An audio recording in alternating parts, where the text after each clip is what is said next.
Okay, so let us start the class now. So, a very good evening to one and all present here. I am Apurva Soni, and in this class, we will discuss the questions which were covered in week 7.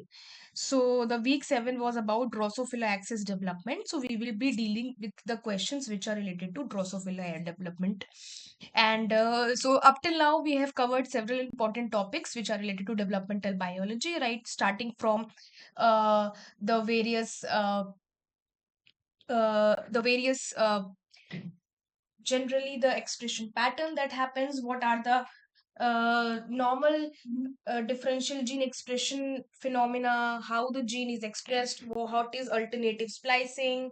Then we have developed discussed about the different pathways which are important for in developmental biology. We have also discussed about cell to cell communication, how cell to cell communication happens. uh, so now we are going to discuss, we are into the very core of developmental biology, where we'll be discussing about the Drosophila axis development.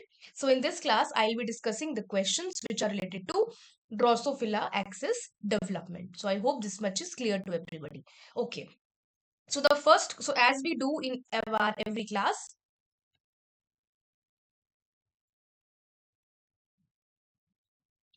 so as we do in our every class, I give the question, I prompt the question. I give you 2 to 3 minutes to solve the question. You can put the answer in the message box, and then we discuss the question after 2 minutes. So this gives an opportunity for you to understand and try to answer the question by yourself. And also it gives an opportunity for us to interact in the class, because I have already always said this, that I want my class to be an interactive one. Okay, it should not be a one way class, it should be a two-way class where both of us are interacting, and meanwhile we're also learning the concepts. That's the main thing, right? So the first question is, the following figure shows the fate of two tissues under the influence of the same morphogen. Okay, if the highlighted parts are interchanged, select the option that correctly depicts their fate. This is the question, and this, um, just a minute. For your understanding, I'm marking it so that you can understand it correctly. This is option number A, this is option number B, this is option number C, and this is option number D. And you can see these are the two figures, okay? And these are the two tissues. This is tissue number 1 and this is tissue number 2, and these two tissues are under the influence of a same morphogen. Same morphogen is governing both the tissues. Now these are the highlighted parts. The question says, if the highlighted parts are interchanged, that means if this part goes to this tissue and this part comes to this tissue, then what happens? What will be the like morphology? How what all will happen, that you have to tell. Okay, so think. I'm giving you 2 minutes to think, then we'll discuss.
Think what can be the answer.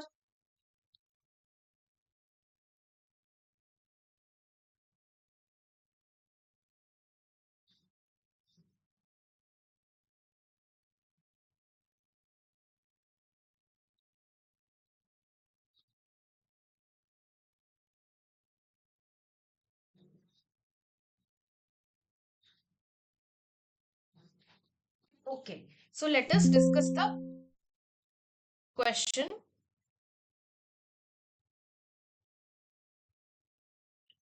So let's see. The question, I have already explained you that this part is going into this tissue and this part is going coming to this tissue. So what will be the fate that we have to tell? Okay. So see, there actually, to understand this question, first you should understand a concept, and this that concept is autonomous specification and conditional specification. Okay, so when we talk about specification, there are two types of specification: autonomous and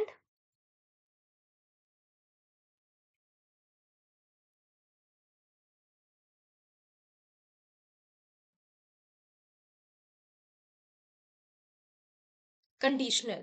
Okay, so autonomous specification means, this is an example of autonomous specification. This is your autonomous specification because cell fates are fixed early by the cytoplasmic determinants. So here cell fates are fixed early by the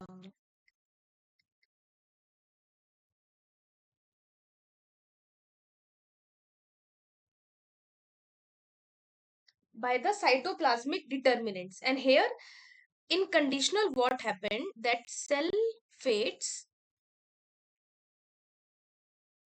it depends on signal from neighbor, that is induction, morphogens, etc. Okay, so this is your conditional. And here these cells, autonomous cells, have a very low development potential. Okay, they have a very low developmental potential, and these cells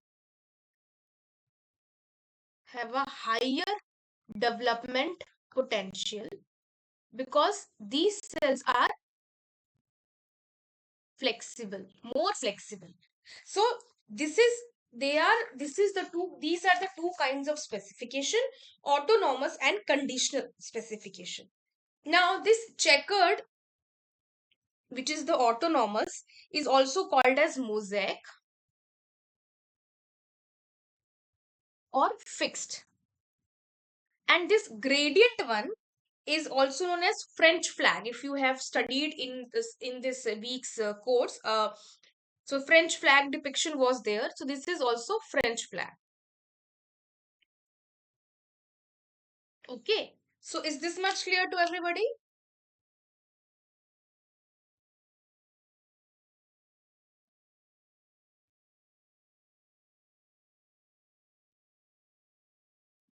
Now see here, this is the gradient tissue. This one is a gradient tissue, which is smooth, pink and yellow gradient is there. And these cells look around and decide their fate depending on how much morphogen they have seen. So this is actually, these cells follow conditional specification. Whereas these checkered tissues, these cells already have their fate decided, okay? And the fate is fixed, so it does not change if you move the cell.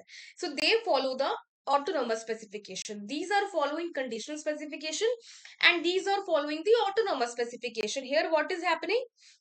That the fate of the cells depends upon how much morphogen they get, and here the fate of the cells is pre-decided. So here fate is not fixed, here fate is fixed. This is important. In this, fate is not fixed, here fate is fixed. So what happens if we swap the pieces, if we interchange the pieces? What happens? Suppose if a piece is taken from a gradient tissue and it is placed elsewhere, for example here in this tissue, what happens? Now it reads the new morphogen level at this position. At this position, whatever is the morphogen level, it will read, and it fate changes to match the new place. And if the piece from this checkered board is taken and placed here, what will happen? It will keep its identity and the fate remains the same. It keeps its identity. Okay. Now see here.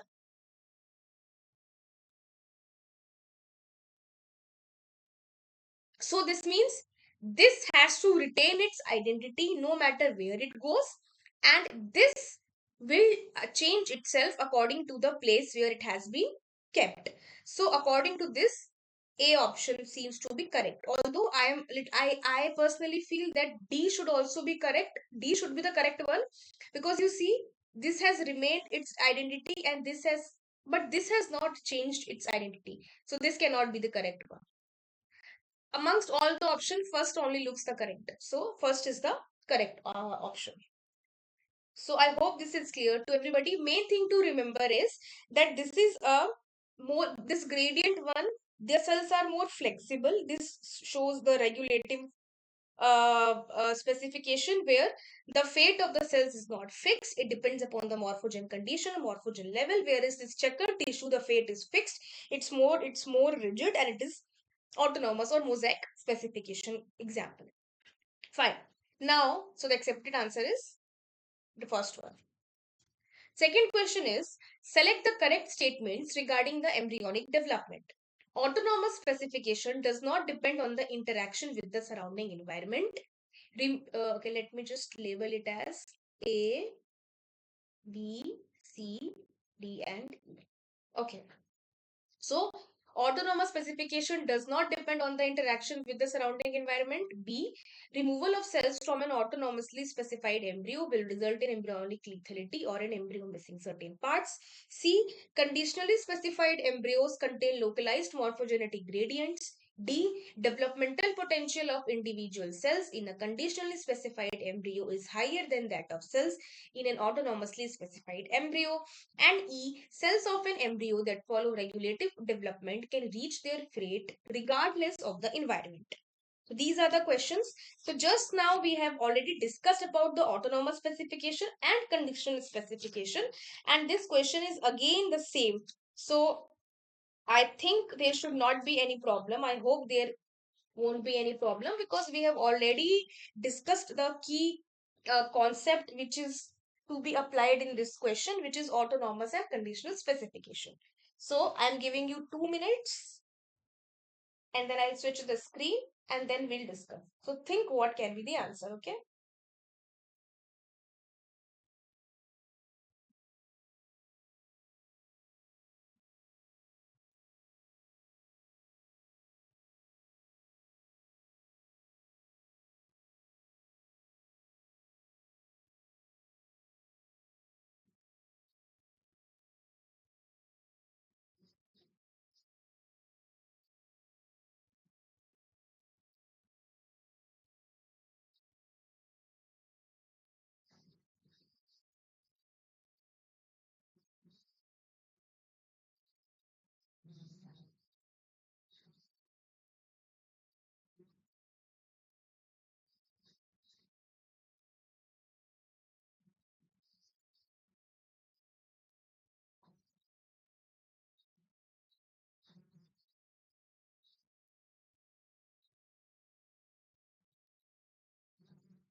One minute more.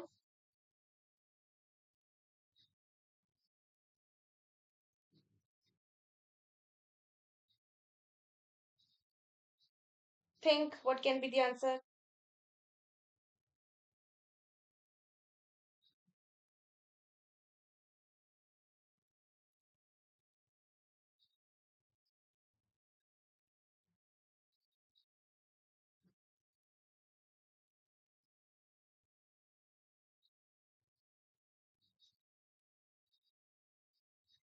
Okay.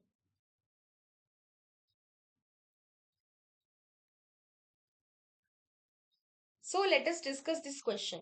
So we have already discussed about autonomous and conditional specification, right? So what is autonomous specification? Cell fates.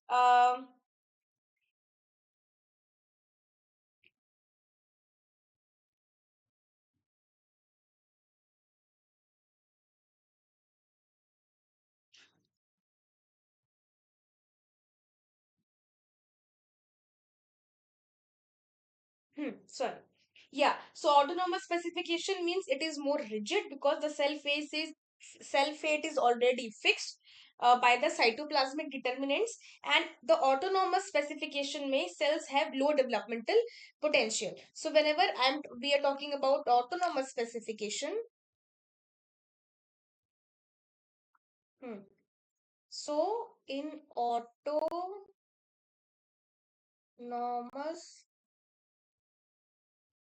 specification, cells have low development potential, whereas in conditional specification these cells have higher developmental potential. They have a very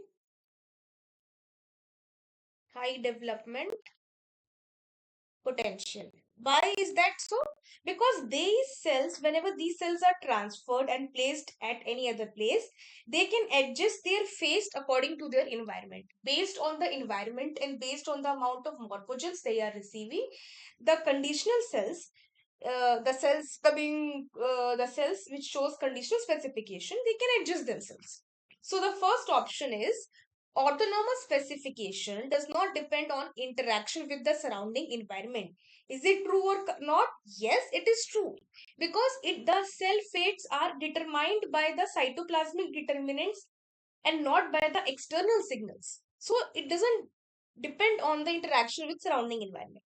Then removal of cells from an autonomously specified embryo will result in embryonic lethality or embryo with missing parts. Yes, because the cell fates are predetermined. So, suppose we are removing the cells from an autonomously specified embryo, then what happens? There would be mosaic development, and then that can lead to lethality.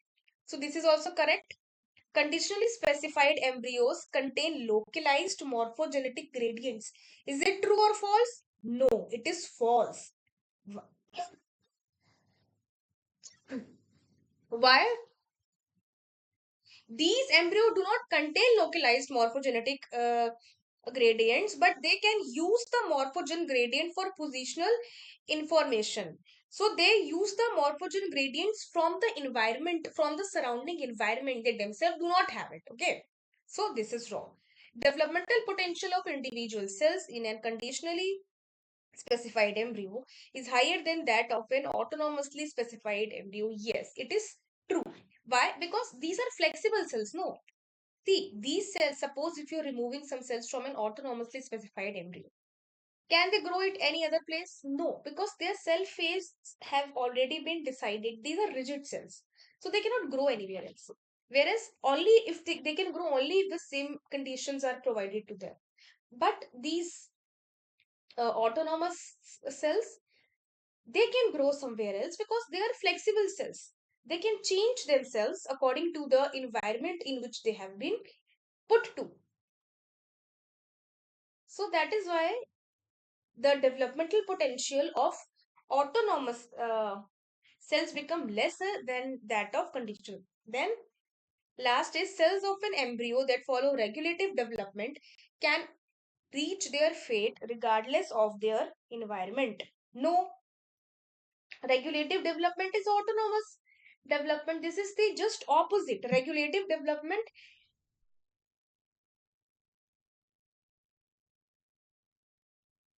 Regulative cells, they depend on environment and interactions to adopt fate.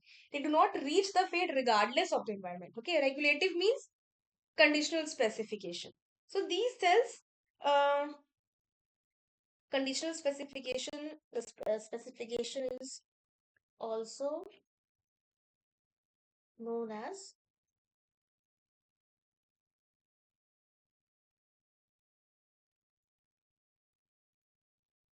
regulative development. Okay, so I hope this question is clear to everybody. Just a minute.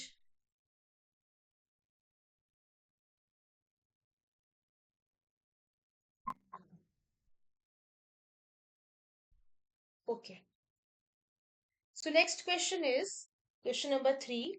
The site of sperm entry marks the dash end of embryonic axis. So here we are specifically talking about because if it might confuse you, we're talking about Drosophila. Okay. So the question is, the site of sperm entry marks the dash end of embryonic axis. So which end is marked? It is the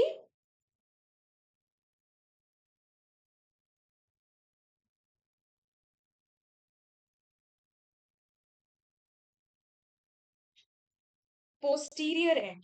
So the site of sperm entry, it marks the posterior end of the embryonic axis.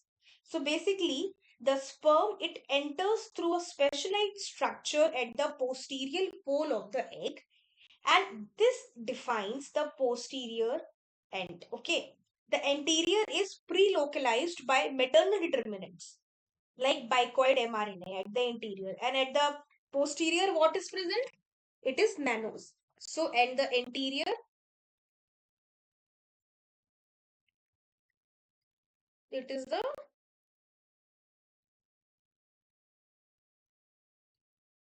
if it is mRNA, these are maternal determinants, okay, which are maternal determinants. If it's a protein, it's not a maternal determinant. Remember that.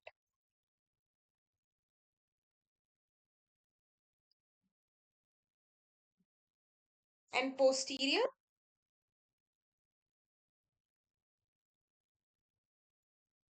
it is nanos mRNA. Please be careful with mRNA and protein whenever you're dealing with these topics, okay? So, bicoid mRNA is localized at the anterior end, and nanos mRNA is localized at the posterior end. So, basically, the site of sperm entry, it marks the posterior end of the embryonic axis because the sperm enters through a specialized structure at the posterior pole of the egg. So, this marks the posterior end. Okay. Next question is, choose the correct option which correctly shows the matching pair. This is also easy if you have gone through the lectures of week 7 class, then it must be really easy for you to solve this. You just have to label. Okay. Okay, I've just for your this is A, this one's B, and this one's C. Think what it can be.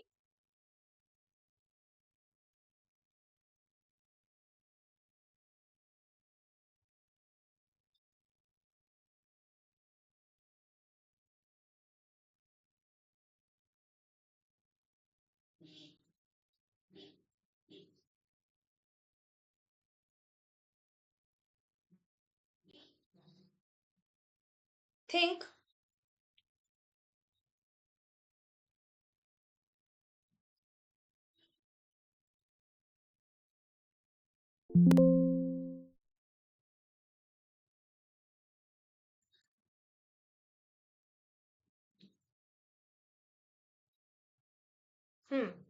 So, what is the correct answer?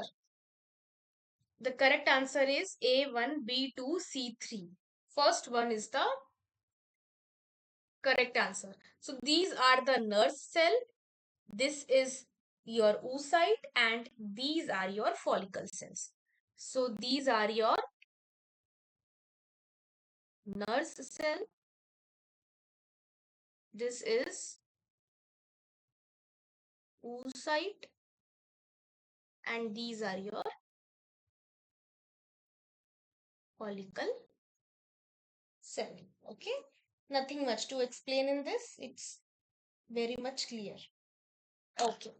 Next question is, bicoid mRNA moves to the anterior with the help of dash motor proteins, and nanos mRNA moves to the posterior with the help of dash motor proteins. So, again, I'll give you 2 minutes to solve this question and then I will switch the screen. Think what can be the answer.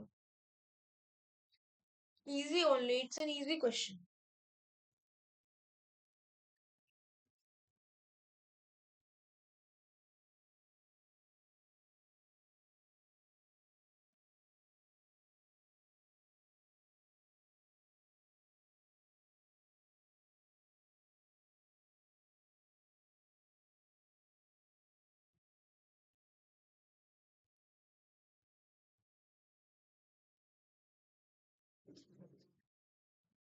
We have 1 minute more.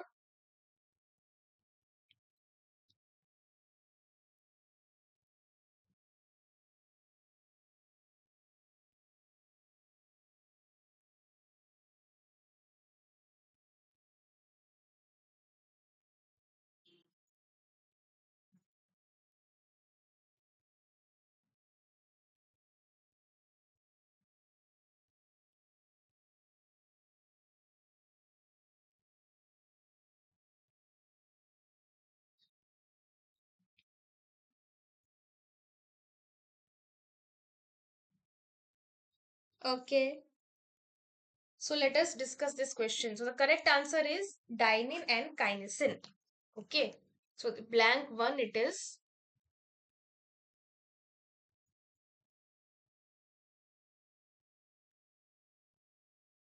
And here it is kinesin. So how is this can be? Let us try to understand this question then. The question says bicoid mRNA moves to the anterior end. So bicoid mRNAs are localized at the anterior end, we know. But how they move to the anterior end? They move to the anterior end with the help of microtubules, okay, which are oriented anteriorly. And these motor proteins which help that moves towards and the motor proteins that move towards the microtubule minus ends are dynein. Okay, so those motor proteins that move towards the minus end, which is the anterior end of the motor proteins, is dynein. And nanos is located at the posterior, so they are transported towards the posterior end, which is the plus end, and the motor proteins that helps in its transport towards the plus end are kinesin proteins. So dynein, it is the motor proteins that moves the microtubule towards the minus end and this towards the plus end. So I hope this is clear. These are actually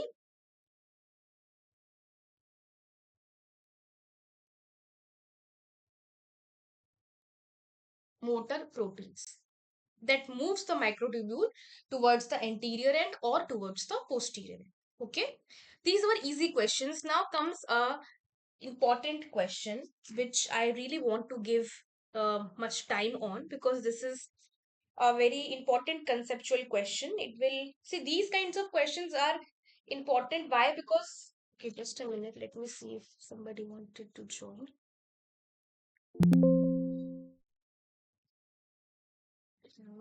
Sometimes it just doesn't work. Okay.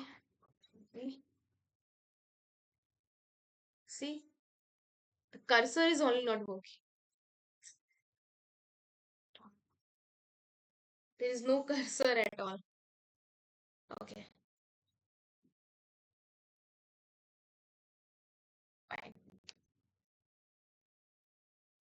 So, like what I was telling was that these kinds of questions become important because these are the kind of questions that comes in part C of your exam. So, therefore, it's important for us to understand these questions and solve them. These are conceptual questions. There are two things. First is you should know the concept. The second thing is that you should know how to apply the concept. So the implementation of the concept is sometimes even more important or way more important than the concept is. Okay. So here the question is about implementing the concept. Okay. So the question says that scientists are experimenting with the nodal protein to determine the effects of concentration gradient on embryonic development. The following diagram demonstrates the wild-type embryonic development in the presence of a nodal gradient. This is the diagram. Fine. This is high, this is low. This is the threshold 1. This is the threshold 2. Threshold 1 is depicted by this color. Medium, low. This is the source. This is the sink. This is the distance from the source. These are the morphogens. The circular ones that you see, these are the morphogens. So you can see this is the source. This yellow color is the morphogen secreting source. So you can see the cells which are very near to this morphogen, they have a lot of, the cells which are very near to this morphogen secreting source receives a lot of morphogen, whereas as the cells moves away from the source, you can see the amount of morphogen is getting decreased. Okay, so I have explained this figure. As a part of the experiment, scientists remove some of the cells around the source cell. This is the source cell. Some cells around here were removed and replaced them with transplanted cells represented by circles. Here you can see. These are the transplanted cells. These transplanted cells do not have receptor for the nodal mRNA. So pick the option that shows the correct pattern of development. These are the, okay, this is the question. I'll give you 3 minutes to solve this question and then we will discuss it. Properly we'll discuss it. A, B, C, D, and E. Okay? Solve it. Think very clearly. The concept, how the concept has to be implemented.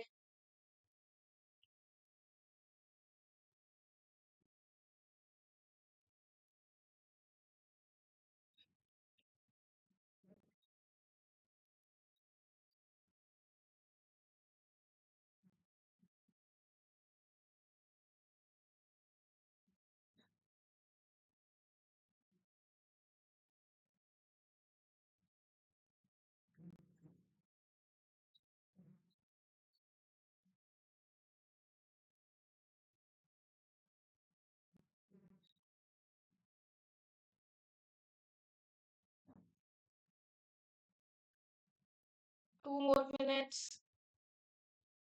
Try to solve this.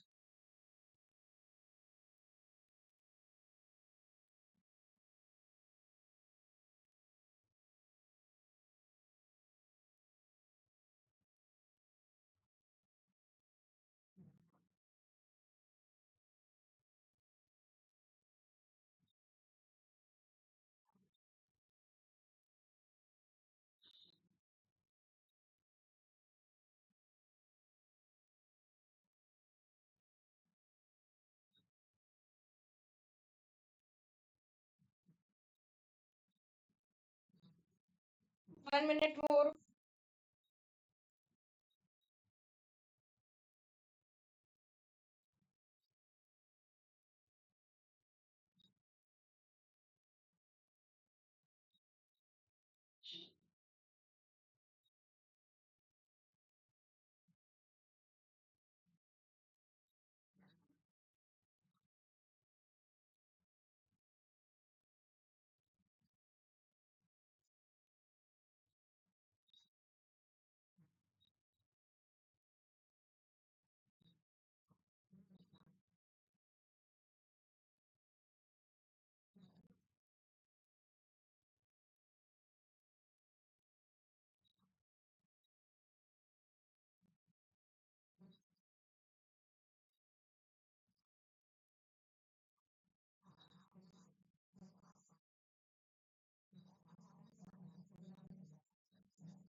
Okay, let us discuss this question now.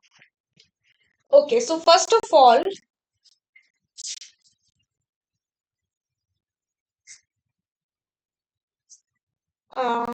just a minute.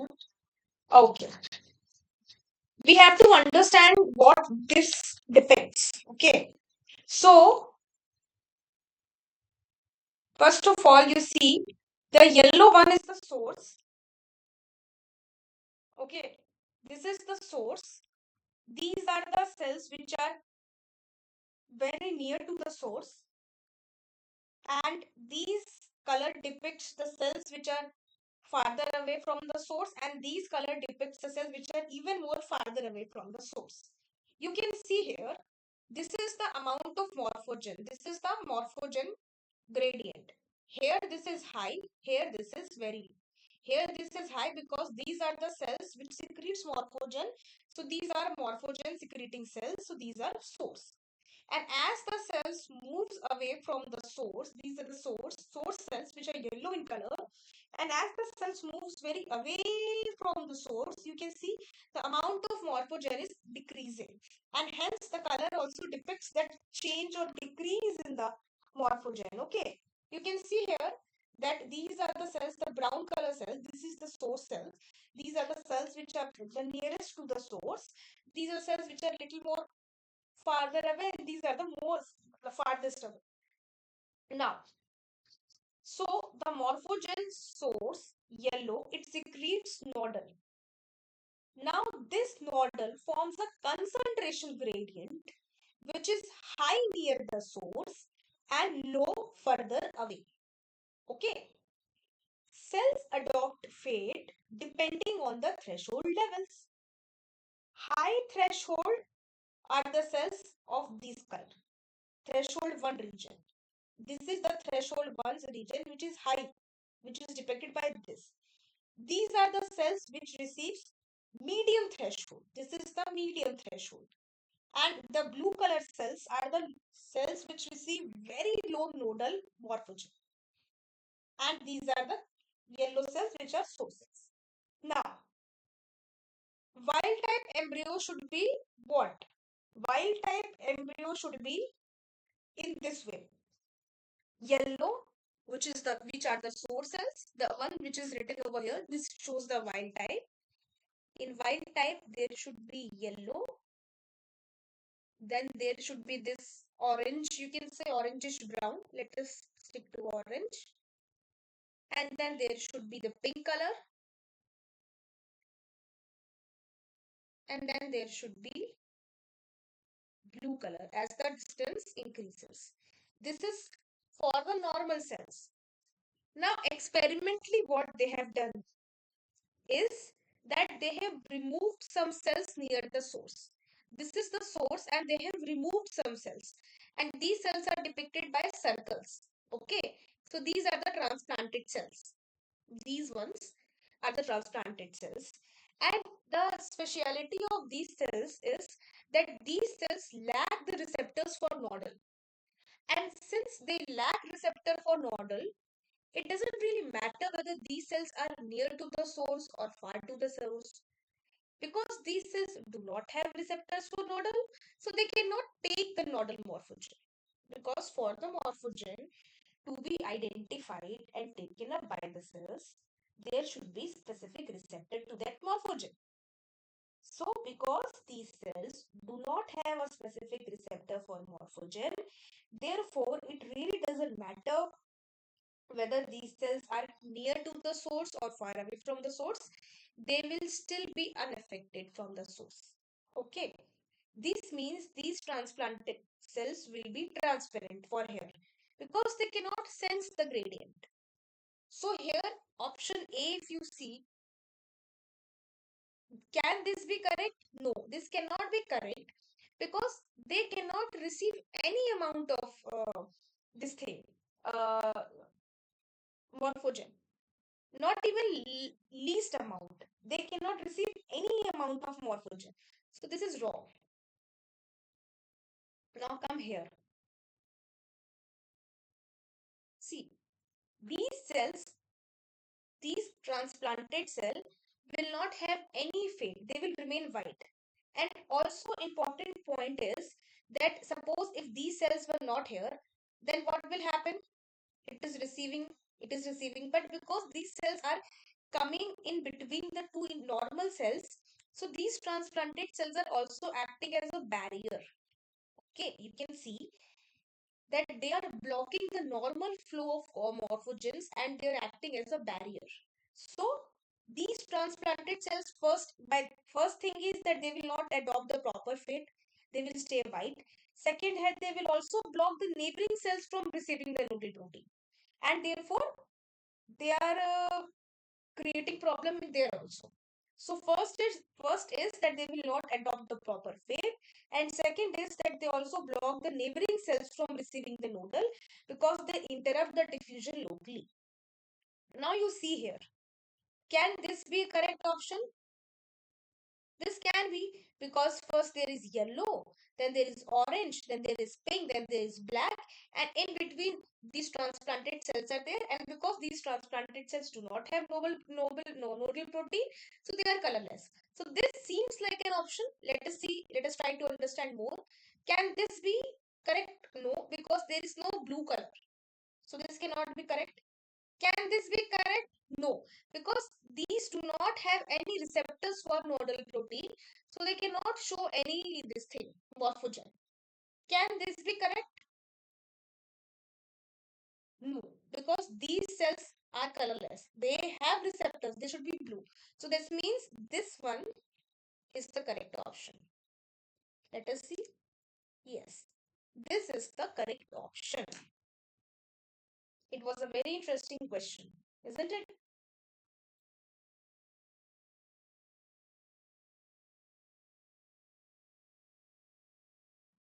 So I hope this question is clear to everybody. It was an important question. Mhm.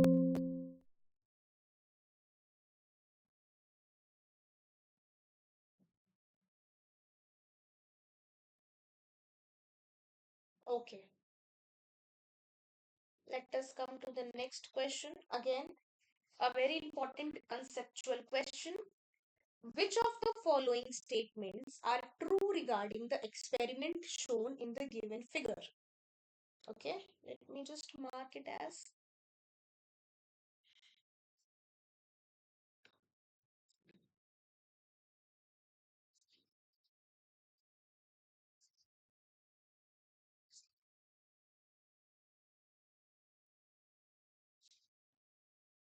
Okay. Huh. So, this is the diagram. These are the embryo from the wild type mother, and these are the embryo from torpedo deficient gene mother. These are the normal pole cells, these are the mutant pole cells. So there are two things. First is the pole cells are also mutant, and these cells are also deficient in torpedo. These are normal cells. Pole cells are also normal, embryo is also wild type. So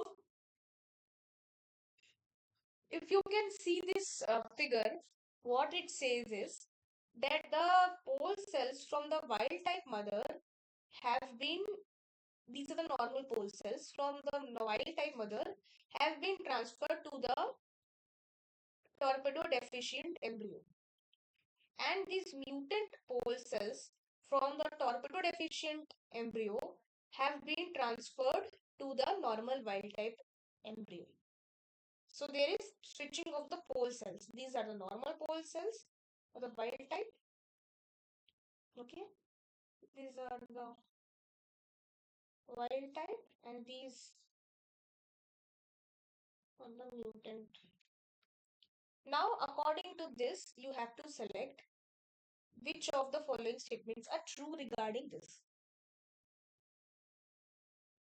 Option A is embryo B goes on to form a normal dorsal ventral axis while embryo A does not. B, embryo A goes on to form normal dorsoventral axis while embryo B does not. C, the torpedo protein is produced in the follicle cells. D, the torpedo protein is produced in the germ cells. E, the embryo without proper axis formation will be ventralized. And F, the embryo without proper axis formation will be dorsalized. What is the correct? What are the correct options? Think. I'm giving you 3 minutes for this question. Okay. Think and try to solve it.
2 more minutes left.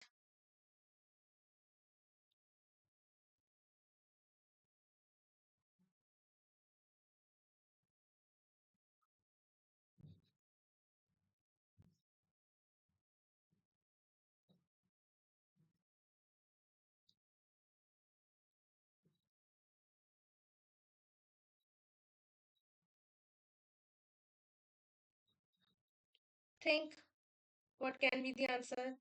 Try to understand the switching that is happening and then relate.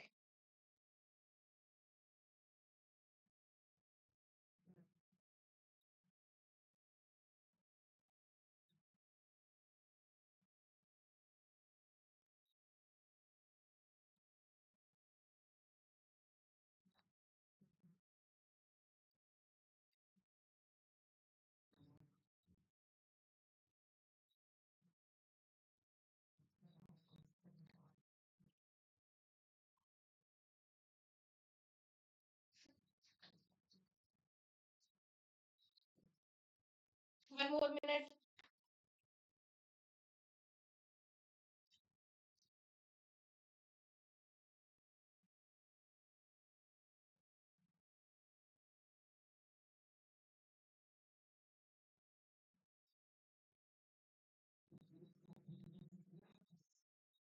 Okay.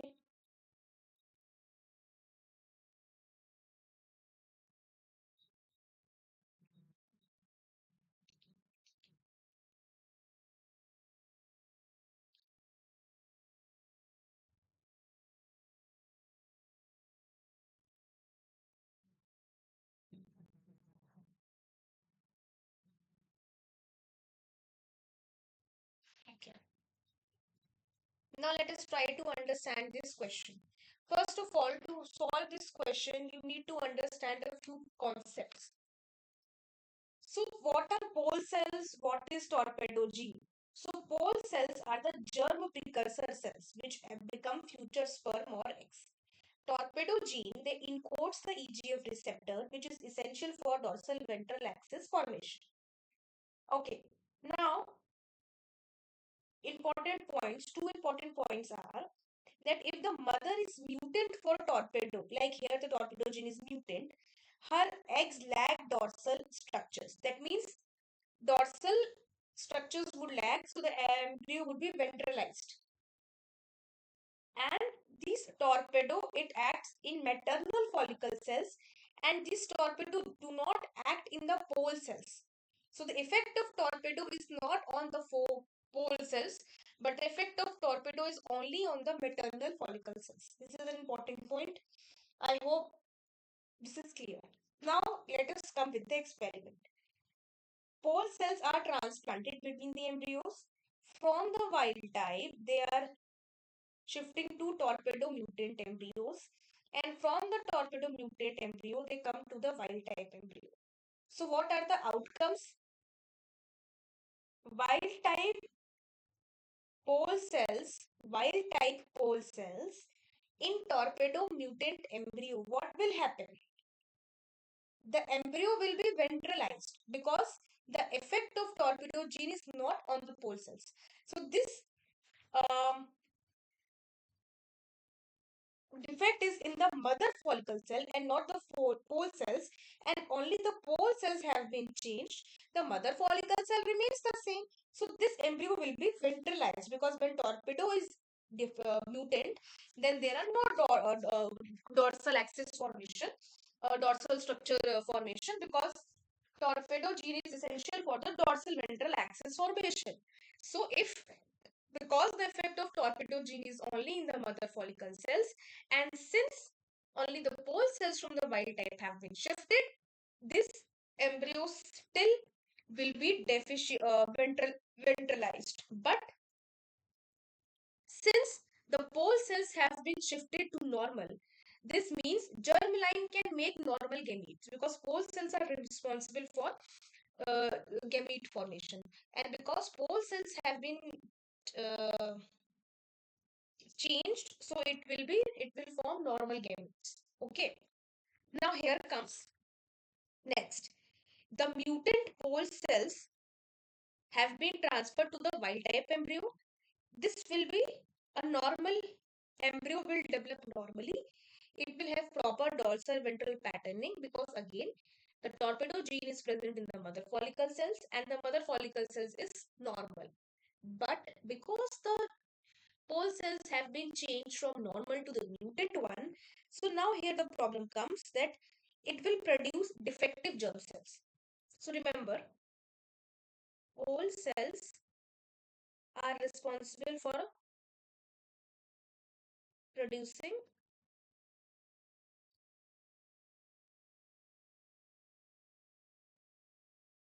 germ cells, and torpedo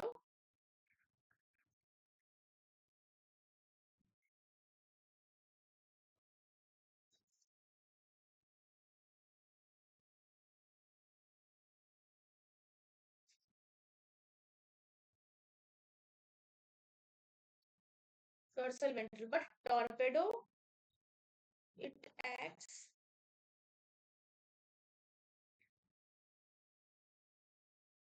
only in the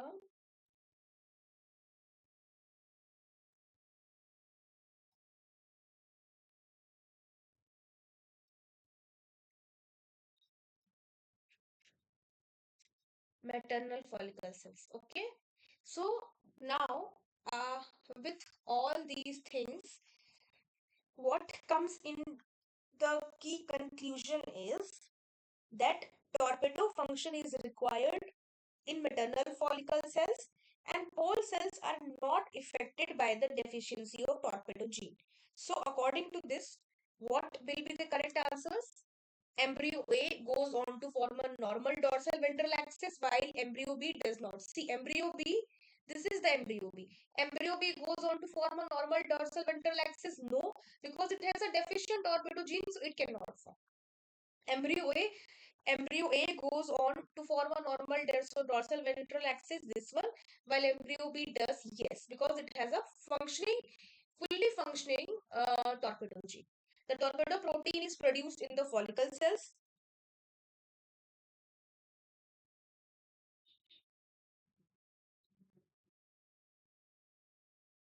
No. Yes. The torpedo gene is produced in the germ cells. No. The embryo without proper axis formation will be ventralized. Yes. The embryo without proper axis formation will be dorsalized. No. So these are the correct statements. I hope this is clear to everybody. Okay. Hmm. Next question is, the presence of the dash ligand differentiates between mesoderm and mesoectoderm.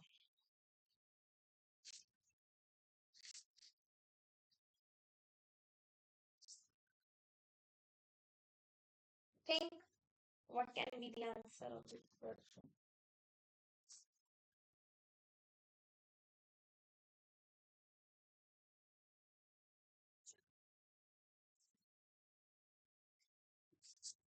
You have 2 minutes to answer this question.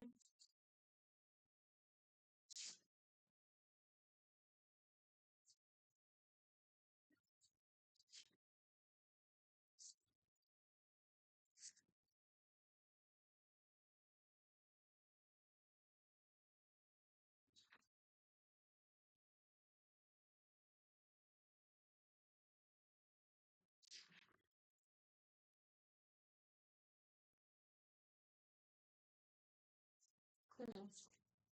1 more minute left. Very easy question.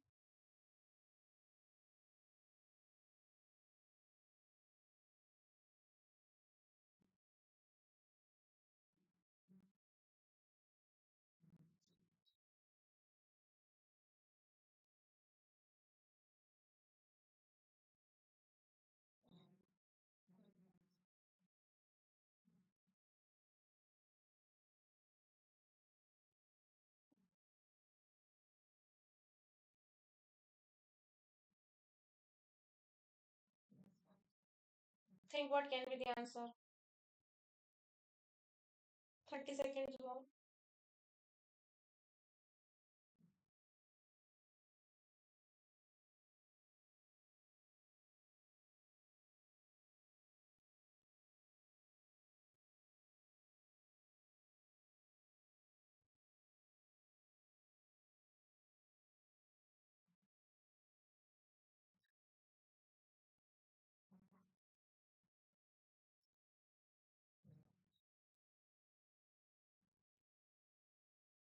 Okay.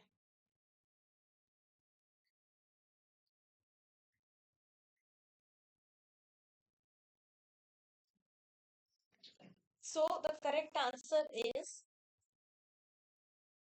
FGF8 ligand. Okay.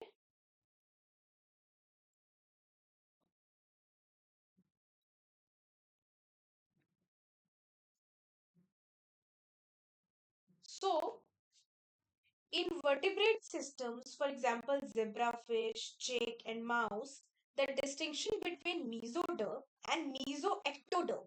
What is mesoectoderm? Mesoectoderm is the layer which give rise to glia and neural derivatives. It gives rise to glia and neural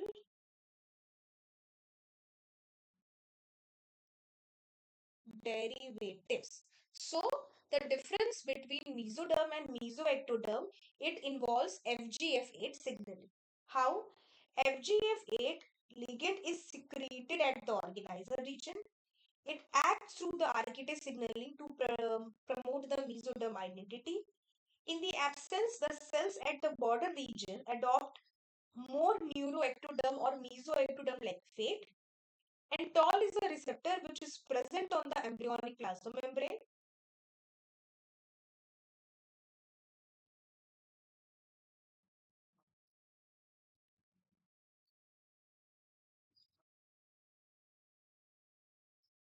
And it helps in this process. So you just have to remember that FGF8 ligand, which is secreted at the organizer region, it acts through the RTK signaling, receptor tyrosine kinase signaling to promote the mesoderm identity. And in its absence, what happens? That the cells at the border region they start adopting more neuroectoderm or mesoectoderm type of fate.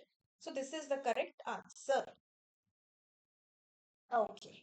Next question is, which of the following statements regarding the toll receptor are correct?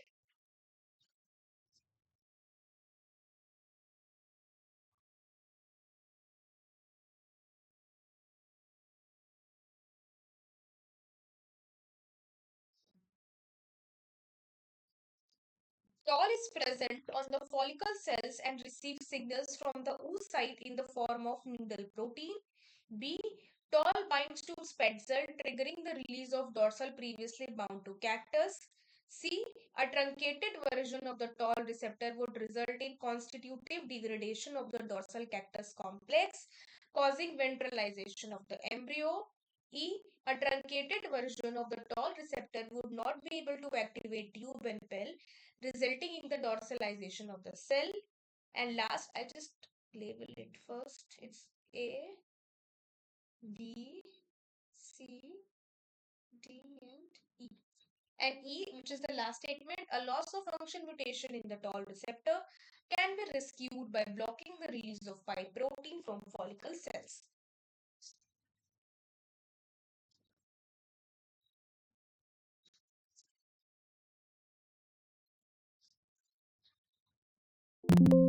Just a minute.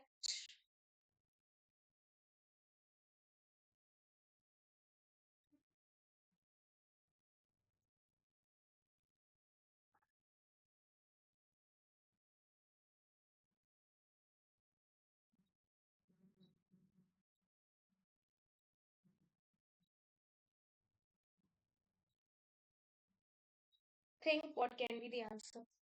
Oh, just let me put it on a big screen. Yes. Okay. Think.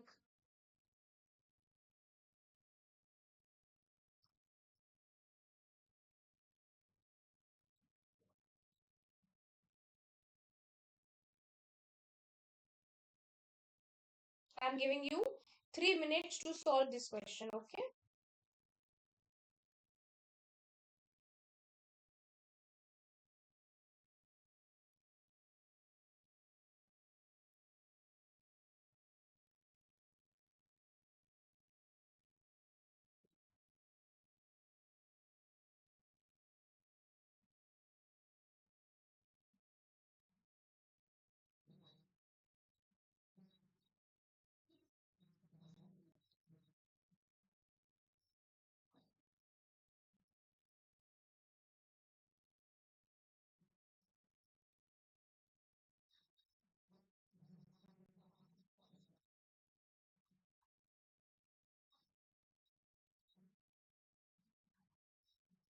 2 more minutes.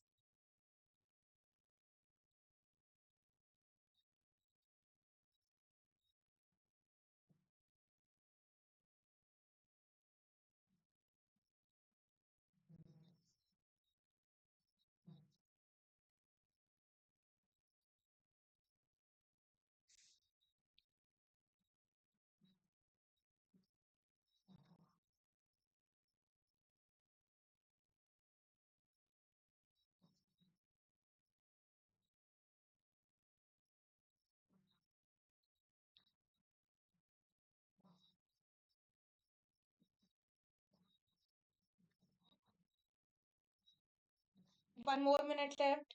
Try to understand. If you know this receptor signaling, then it will become very easy for you to solve this question. Okay. So, what are toll like receptors? First, you should know this. So, I'm just giving you a small hint that toll is a receptor which is present on embryonic plasma membrane. Okay. This is one hint for you. Now, next, you have to solve this. You have 1 more minute and then I will explain this question anyways.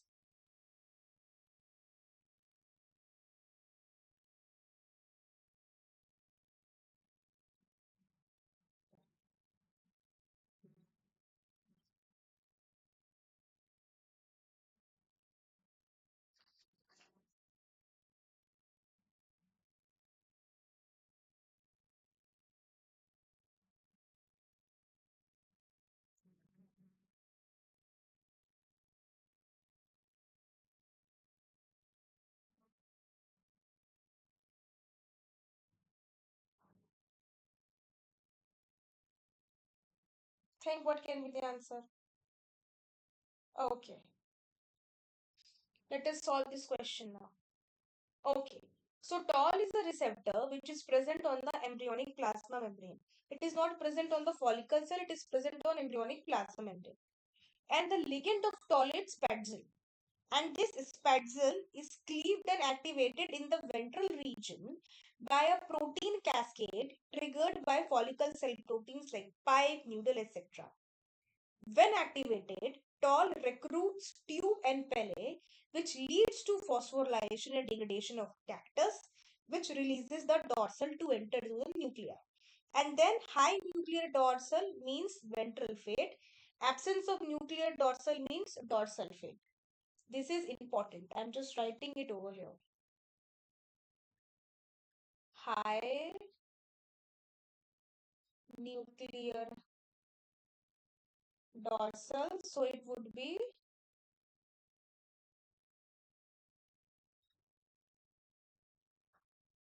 ventral fin. And absence of nuclear dorsal,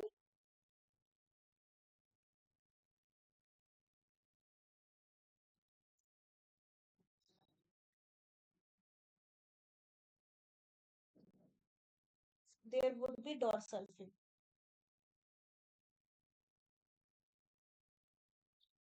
Okay. So now let us try to evaluate the statement. First statement is toll is present on the follicle cells and receives signals from the oocyte in the form of noodle protein. Is it correct statement? No, it is incorrect statement. Hmm. Why? Because toll is on the embryo membrane and noodle act upstream in the protease cascade in the eggshell and not as a direct ligand to the toll. So it is an incorrect statement. Next, toll bind to spatzel, triggering the release of dorsal previously bound to cactus. Yes, This is the canonical mechanism and this is a correct statement. Then, a truncated version of the toll receptor would result in constitutive degradation of the dorsal cactus complex, causing ventralization of the embryo.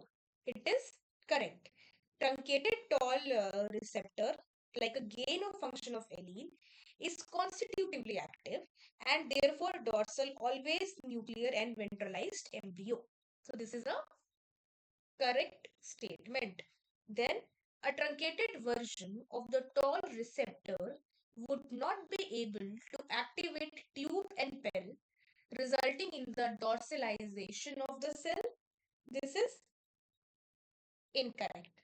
It is actually the opposite. Truncated toll is constitutively active, not inactive. So, truncated toll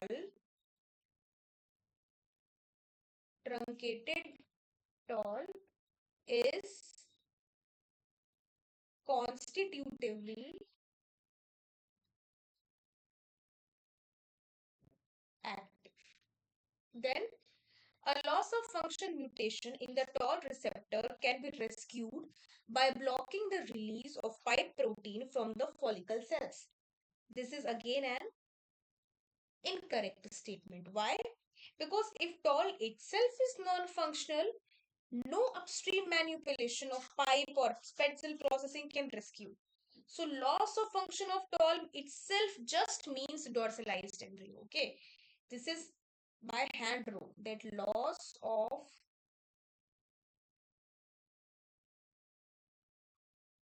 function of toll would result in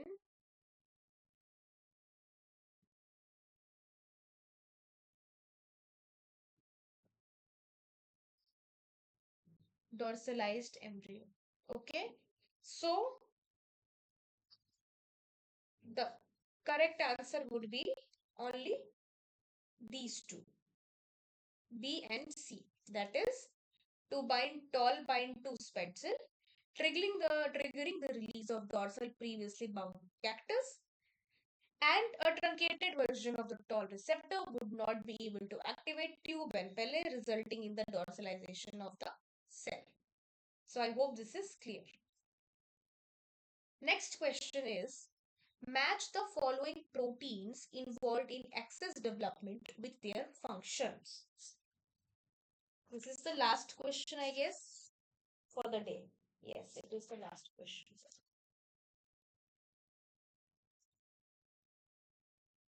Hmm.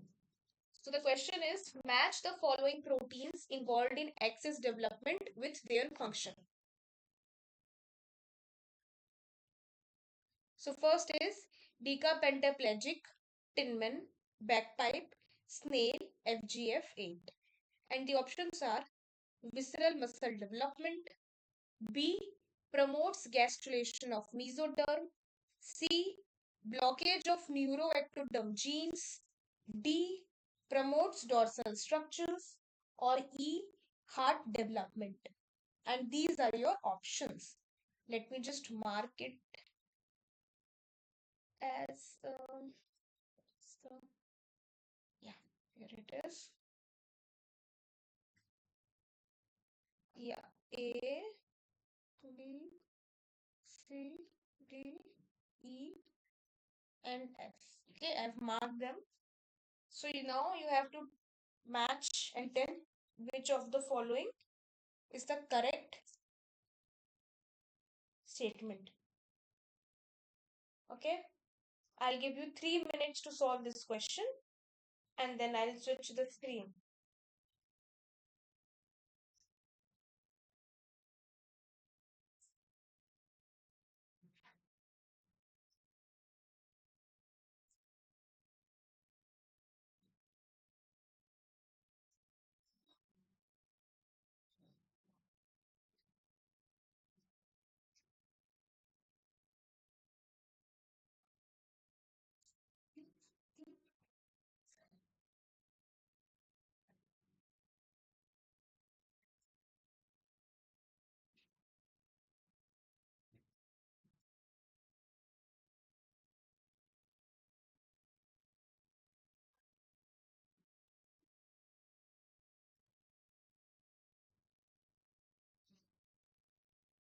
Hmm. In order to answer this question, you first must know the function of all the factors which are given in the lab, like decapentaplegic, tin men, bagpipe, snail, FGF8. What is the function of these individual components? You must know that, okay? Then only you will be able to answer this question.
2 more minutes left.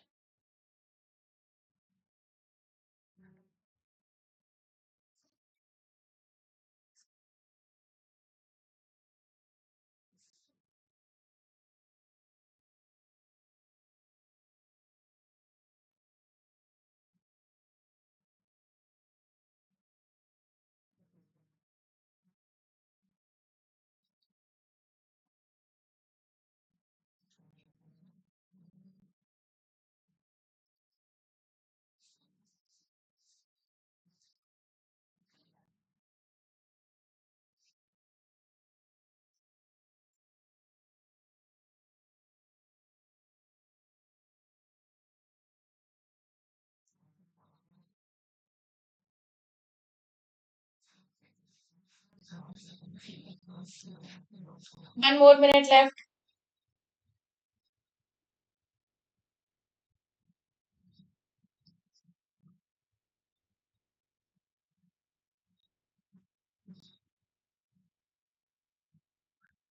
Okay, let us try to understand this question.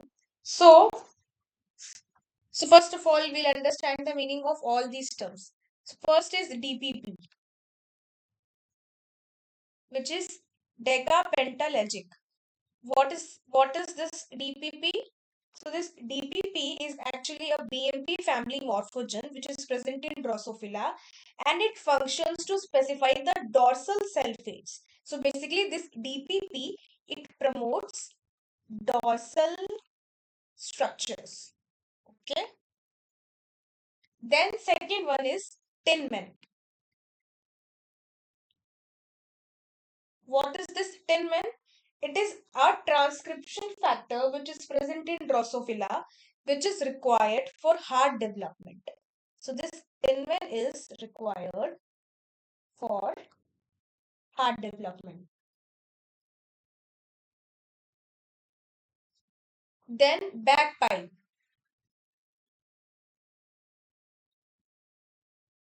This bagpipe is actually a homeobox gene. It is a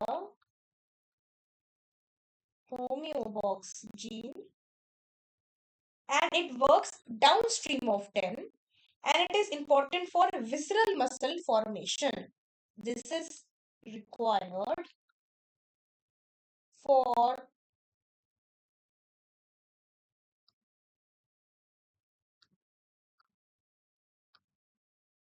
visceral muscle formation. Then comes snail.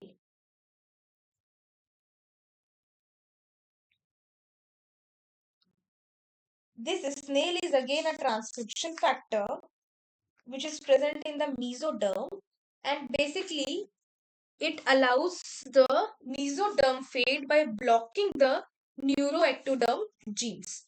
So basically it snail, it blocks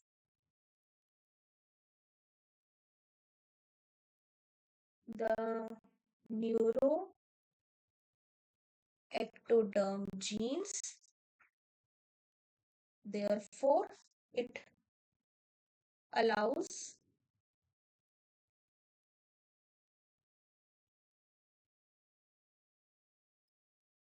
mesoderm fits. And last one is FGF8.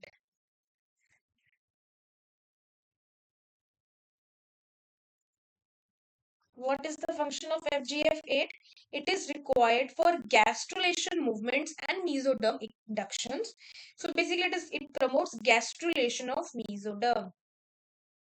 It promotes gastrulation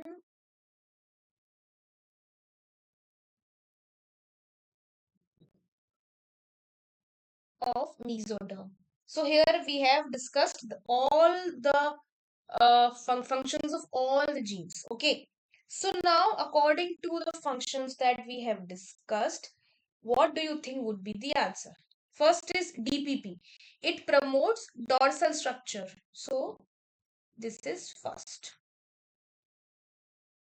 In fact, it is required for heart development. Second, bagpipe. It is a homeobox gene which is required for visceral muscle formation. Third, snail.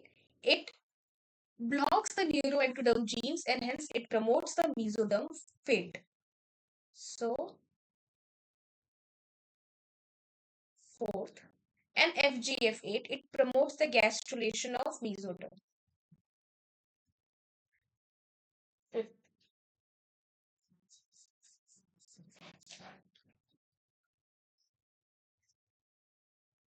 So, accordingly, what would be the correct option? So,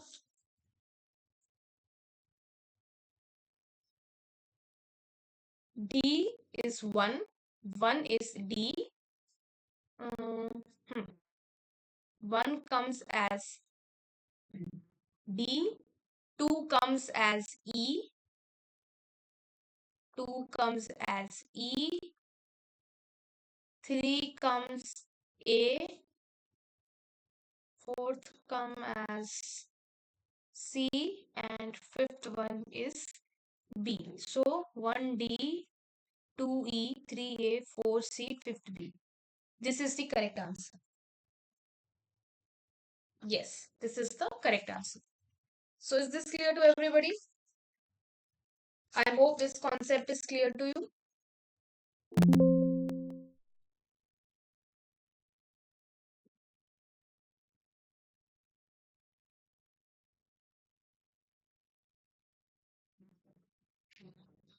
So today we have discussed from here. So today we have first discussed about the autonomous and conditional specification. We have discussed that autonomous, which is actually a rigid, non-flexible, which is also known as fixed and mosaic specification. Here cell fates are already fixed by the cytoplasmic determinants. Whereas in conditional specification, the cell fate, it depends on the signals which comes from the neighbors. Therefore, it is more flexible. And since autonomous specification, the cell fates are already fixed, therefore the cells which follow autonomous specification have a low development potential, whereas the cells which follows the conditional specification or regulative specification have a higher development specification. So then another important concept that we have studied here, which I wanted to focus, was this one, where how the concentration of morphogen will determine what kind of structures can be formed. And to understand this, we should know the threshold, that the morphogen would be highest at the source cell and it would be lowest at the sink, the source and the sink.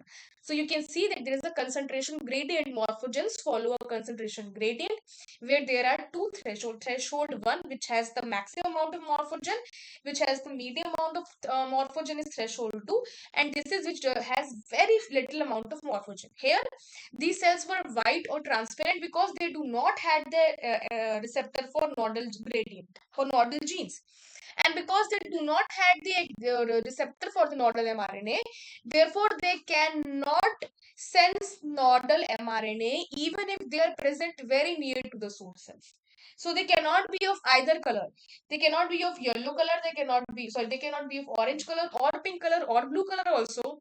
You cannot say this one as a correct option, because even less least amount of nodal also they cannot uh, take, because they do not have the receptors at all. So this was an important concept.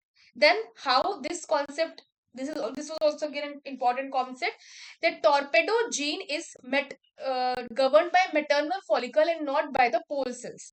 So even if the pole cells are coming from a healthy or a wild type mother, because it is a torpedo deficient embryo, therefore not be uh, it will not have a proper dorsal ventral axis formation. It will be ventralized. Whereas here it is a wild type healthy normal embryo, but because the pole cells have been switched from normal to the mutant one, therefore this will have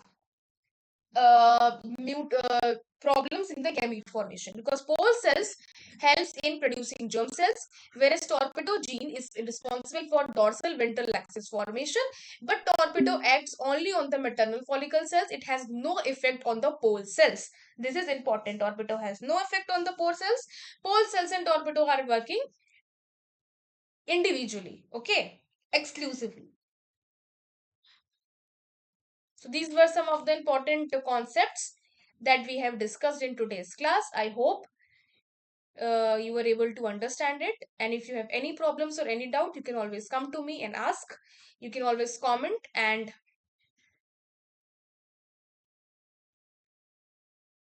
okay, so we'll meet in the next class then. Bye.